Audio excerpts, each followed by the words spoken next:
Urada and welcome back to Welsh Miniature Board Gamer. Today I'm going to do another tutorial and review of a TT Combat product. This is the Covered Walkway C, and it cost me £4.50 from my local gaming store, which is dirt cheap. You know, that's the price of one miniature. So yeah, I like these things generally speaking because they are so cheap, and on the table they look quite imposing.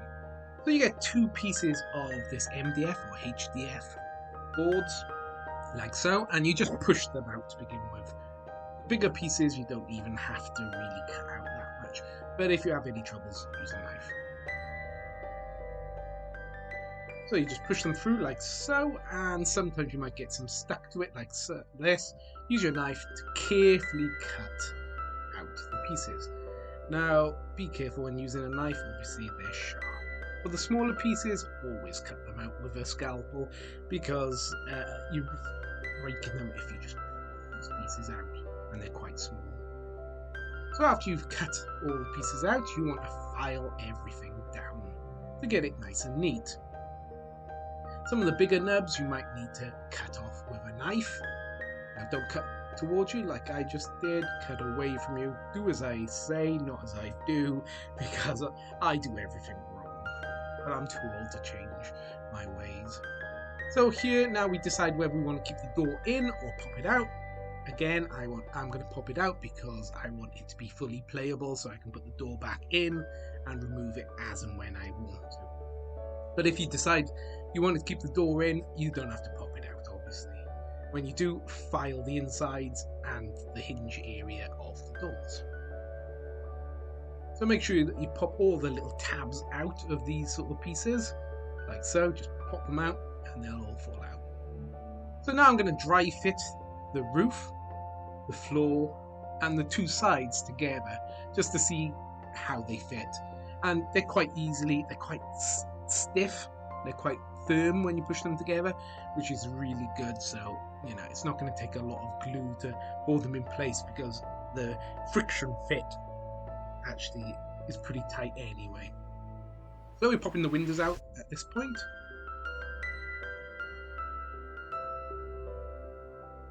And they come out very easily. Now there's a bit of a trick to put in the roof on because it's very tight. And it's best if you put it down at an angle to put it into the slots. Because if you're just trying to force it down like I am, like a caveman, it's going to take you a while, like it did with me. So that's it dry fitted, and it fits together nicely, and I don't think I'm going to have any troubles with this model. So next, I get my PVA glue. So this is Builder's PVA glue. It's cheap, you can get loads of it. And I get some water so I can water it down and clean up any mess that I make on the joins.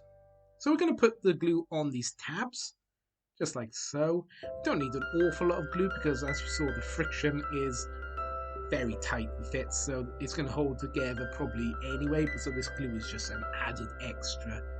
And we're going in at an angle like so. This is the angle I was talking about, which makes it a lot easier to fit.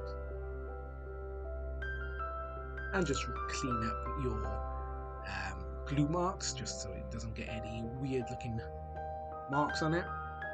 So we clean them up like so. And we do the other side, and the tabs. Just paint in a bit of glue on them. And sliding the walls in, like I said, at an angle. And they pop in easily, like so. Clean up your glue, spread it into the joins to get it nice and strong. So next we're going to put the roof on. Now I'm not going to glue the roof in place because I want the roof also to be removable.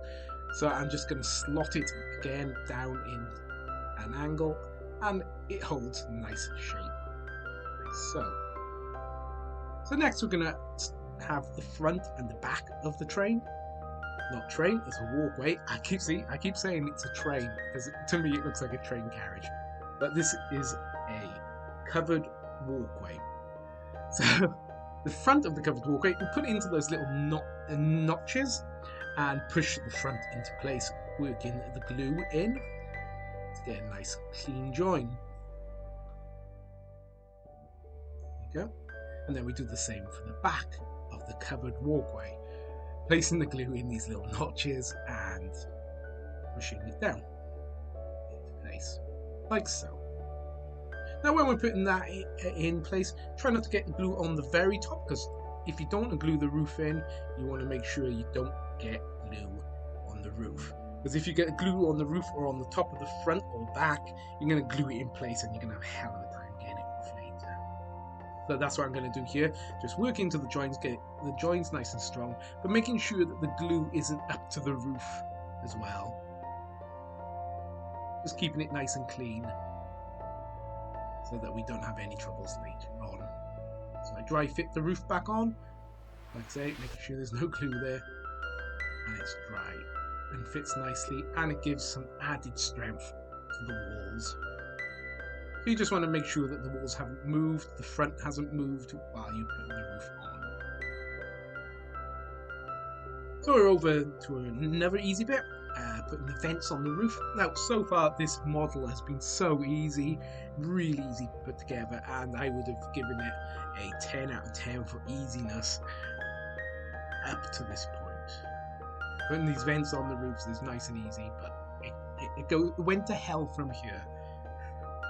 And I really like this model. It looks nice, it's really cool, easy to put together until you get to a point like I am going to do here. So I've used some tacky glue. It's quite a tacky glue, and it holds it in place. I don't really need to peg it or anything. I just put it on. But just in case you wanted to peg it, you could peg it here. I come along now and place a peg on it, just to show that you can do it. But really, it didn't need it. My glue is tacky enough. So next, we get to the piece which is a real fiddle, and they've got these like wedge shaped pieces, and you can put them in one of two ways. So you can put them in one way or the other way, but the trouble is you have to put all of them in the same way, pointing them. When you see the pieces, you'll understand, but make sure they all line up. Okay, look down the side of it, make sure they're all lining up, because it took me a good 20 minutes on the other side of this thing and a hell of a lot of swearing to get it to fit correctly. It is very fiddly, this part. So try and make sure when you put them in like this that they're all lining up. Look down them from the side and see if all of the pieces are lining up. If they are, brilliant. If not, you're going to struggle. Okay, so that's what I took away from this. As you can see now, it's not that hard to do. I just pop it all in and it works fine. But if you don't know that, you're going to get really tripped up like I did. So putting this on, you just line up all of the nubs and push it on. Now again, it's a bit of a fiddle. You know, it keeps slipping around, it doesn't want to go in. But with a bit of brute force and some finesse, i.e. more brute force, you'll get it in place and you'll push it in. You might want to use a hammer here. I wanted to use a hammer here, not to fix it, but to smash it up. But in the end, you do get it into place, and it does fit, and it clicks into place, like so. So then you're going to clean up all your joins, make sure there's no excess glue lying around it, etc. And it's pretty much done. Like so. So now we've got these little clips that go on the ends, like this, and you just glue them into place so they can connect with other of the walkways, etc. that you can buy from TT Combat or TT Scenic if you wish.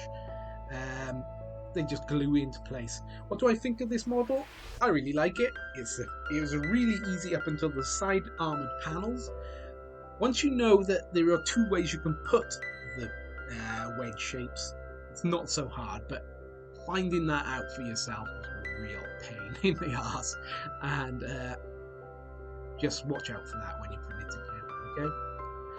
Now, I'm going to be probably using these for my Dead Zone board when I play, because actually by lucky circumstances they are 6 by 3 size, and Dead Zone is played on 3 by 3 cubes, so this will fit in really well. And I'm quite pleased with it. Here's some pictures of it with some other TP Combat products. So I hope you enjoyed the video, and until next time, goodbye from Welsh Miniature Board Gamer.